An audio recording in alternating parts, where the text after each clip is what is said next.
this is the end of what I had planned for this video. So I pressed record. I in my mind I had it up until here.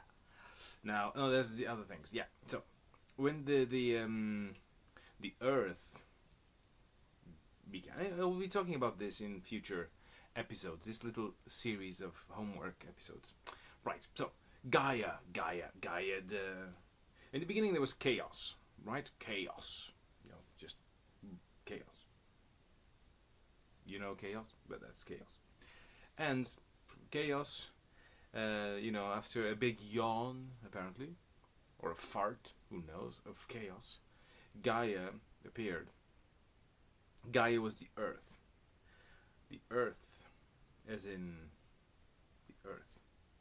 And the Earth means Gaia, and Gaia means the Earth. Anyway, so there's the Earth, and there's Uranus, not Uranus. Uranus was the sky, and they had children together. And I forget. But anyway, it ends up about the son of Uranus, Chronos, because it has to do with monsters and shit. Because Uranus and Gaia had 3 children. Well, had lots of 15 children or something. Anyway, they had 3 children who were monsters. One had 50 heads and 100 arms. So imagine, boogie farming. There'd be big battles. Jacking off would be wah, wah, wah, wah, wah, wah, and slapping each other. 50 heads. Imagine having 50 heads. And it could be cool. It could be cool. You could do like choreographies. You go into the nightclub and each head is doing a little dance. That would be funny. But anyway, they didn't do that. And because it was so ugly, Uranus buried them again in the depths of whatever. And Gaia, she was pissed off with that. She didn't like it. So she had other children, and she convinced Chronos, one of their sons, and they had 12, 6. They had 6 boys, 6 girls, and one of the boys was Chronos, who was a bad motherfucker. Anyway, she convinced Chronos to kill his dad. Okay, right. Keep that in mind. So that day, the day they planned. Well, no, Gaia was upset, and she went into a mountain, and during 9 days and 9 nights, she made a scythe, like a big fucking knife thing. I don't know why she took so long. She could just bought it. Anyway, she did this big thing out of stone, whatever. And she told her son, right, now, Chronos, when Daddy comes to hump Mummy, you will be listening, and you will kill your father. And Chronos was, alright, give me the knife. Very nice with the knife. And he just waited until Chronos came. Well, he didn't wait until Chronos came. He waited until Chronos showed up. Right. Now, the funny bit.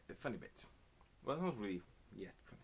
Everything is funny with Greek mythology. So, Gaia is there. Ooh, let me try some POV here. So, this is the narrator. I'm narrating the story. And there's Gaia. And Gaia, she goes, oh, Uranus, you know what they do. Goddesses. Oh, I'm waiting for you. Oh, come and, do me like one of your French girls. And Uranus is going, darling. This is like how gods used to walk back in the day.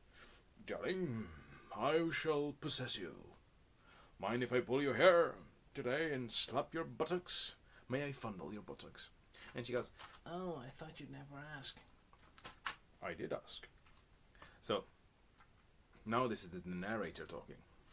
Anyway, it's not self-POV. Anyway, it's the POV. POV is the point of view. It's the POV of the characters. So there's Gaia and Uranus. But anyway, so Chronos is there with this big fucking knife.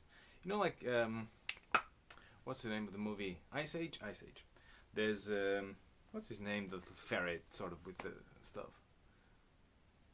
And this is Monty Python impression. It makes me mad. No, this is the guy who wanted to build a bridge between the 2 Mounts Kilimanjaro because he was seeing double. Anyway, completely different. Oh, forget that. Right. Chronos waiting with the big knife, and it looks like Buck from the Ice Age, which is the ferret.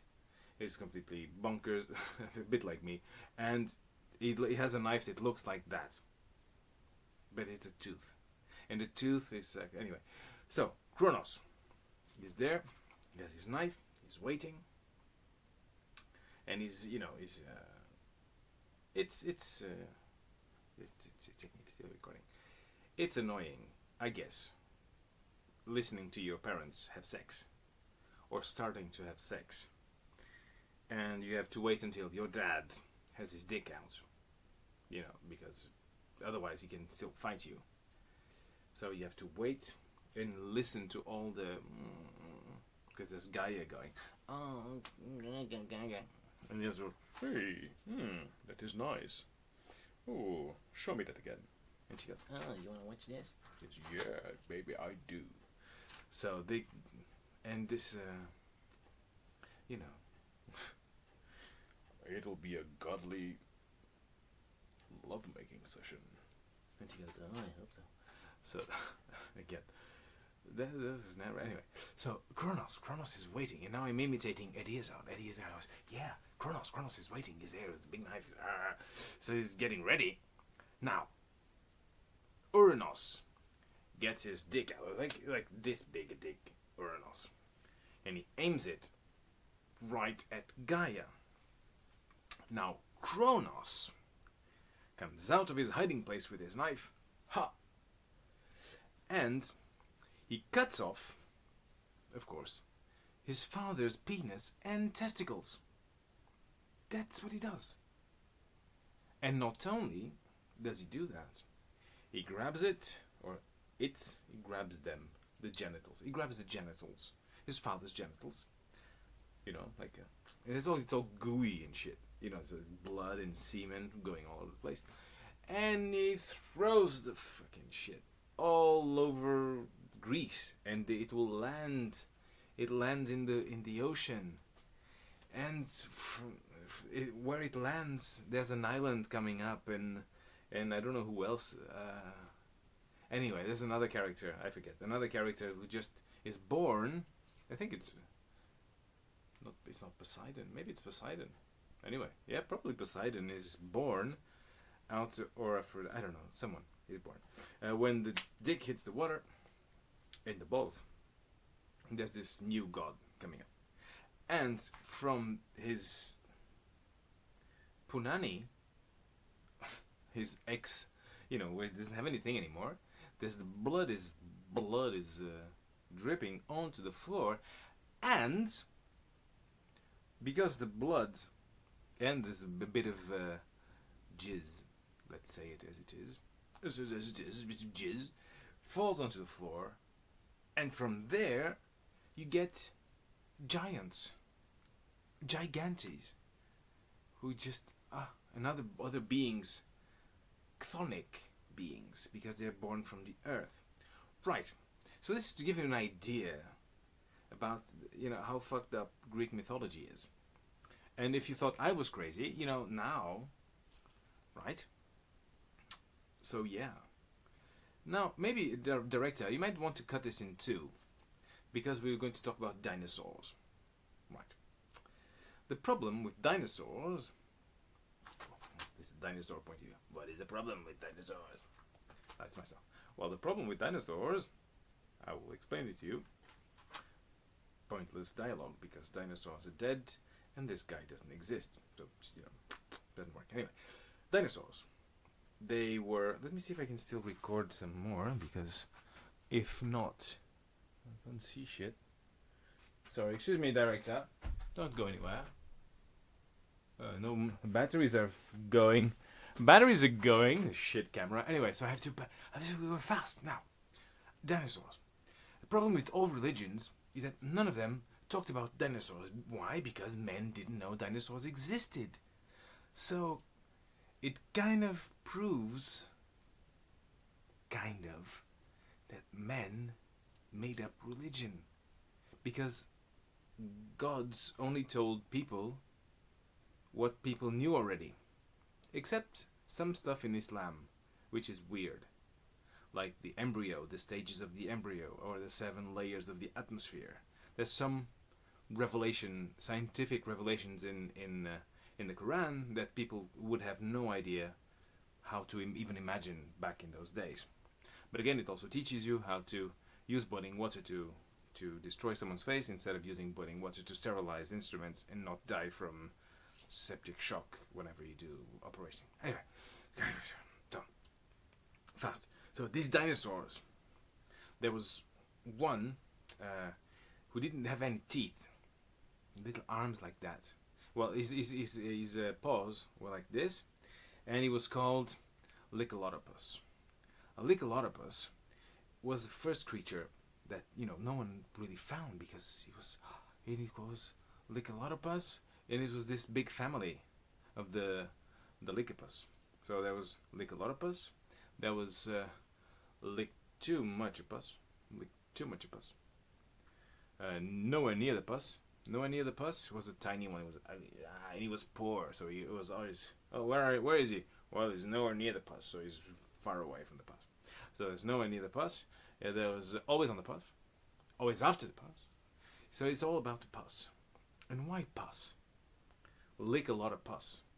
Lick a lot of pus. Because after the crust, there is the pus. Right. So this is now an important moment of this series, because Antonio Zorrinho, the singer, he had sex with an old lady, and in the beginning, there's all the skin stuff you need to move anyway, and it was hard. It wasn't going well, but then at a certain moment, amazing, it started flowing, like a piston.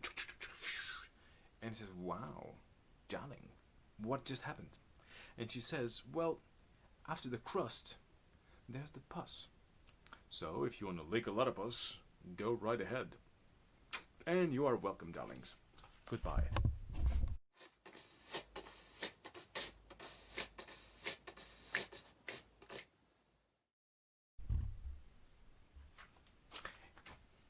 Hello, darlings. Hello. Hello. Darlings. Fuck. Oh, man. Oh, man, I had something to show, so fuck. Well, oh, there it is. Don't move, darlings. I'll be right back. Right. So. Hello again, darlings. Let me just get back into my spot. Hello, darlings. Professor Finn's coming back to teach you all again about some cultural ideas. I love ideas and I love culture, and you will love culture, and you will have. Just checking if it's recording, because when you start talking and for nothing, there's no point. Right. So, believe it or not, I'm giving Greg Dean some comedy lessons, and I'm having to do homework. And my homework is to work on Israeli myth. No, not Israeli. But it kind of looks like. Oh, there's the accent going again. Oh, fuck. Anyway, so my homework for this week is to do points of view, characters' point of view, narrator point of view, and self point of view. So the idea is, when a comedian is telling a story, he can tell the story from his point of view as someone who lived the story. And he's just there, and he says, he was living the story. He can be a narrator, where he's telling the story, like in the third person, or about himself, but not as I. Do you understand, darlings? Probably not. So, character point of view, so it's the point of view of the character, right? Right. And the dialogues can be like 3 people, 3 stuff happening. Myself narrating. There's Scott Finns. And there's Antonio Azarinho da Silva. There you go. So those are 3 characters. Right. So I'll be working on that. So I'll be talking, saying, oh, right.